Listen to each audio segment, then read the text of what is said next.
17 বছরের কঠিন লড়াই ও গণতান্ত্রিক আন্দোলনের মধ্য দিয়ে বাংলাদেশ স্বৈরাচার মুক্ত হয়েছে বলে মন্তব্য করেছেন বাংলাদেশ জাতীয়তাবাদী দলের চেয়ারম্যানের উপদেষ্টা ও বীর মুক্তিযোদ্ধা আব্দুস সালাম।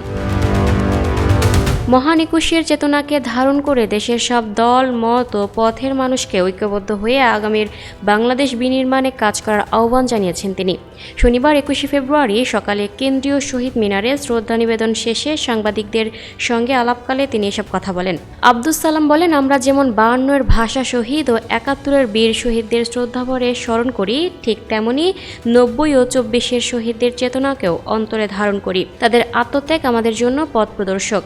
এই চেতনাই আমাদের দেশে আগামী দিনের অগ্রযাত্রার মূল ভিত্তি। তিনি বলেন, এবারের নির্বাচনে জনগণের স্বতঃস্ফূর্ত অংশগ্রহণে যে সরকার গঠিত হয়েছে তা দেশের মানুষের আশা আকাঙ্ক্ষা পূরণে বদ্ধপরিকর। জনগণের ম্যান্ডেটকে সম্মান জানিয়ে বিএনপি ঘোষিত 31 দফার পরিকল্পনার আলোকে সুখী ও সমৃদ্ধ বাংলাদেশ গড়ে তোলার অঙ্গীকার ব্যক্ত করেন তিনি। বীর মুক্তিযোদ্ধা আব্দুস সালাম বলেন, জাতীয় ঐক্য ছাড়া দেশের উন্নয়ন সম্ভব নয়। সব রাজনৈতিক দল, মত ও পথের মানুষকে একত্রিত করে আমরা একটি মানবিক, বৈষম্যহীন ও গণতান্ত্রিক সমাজ প্রতিষ্ঠায় কাজ চালাব।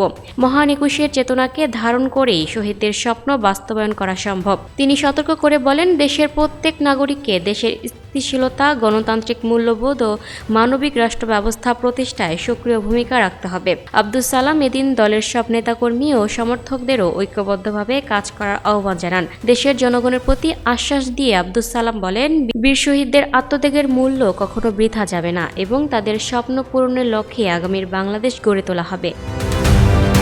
Lucky Akter, people voice television, Dhaka.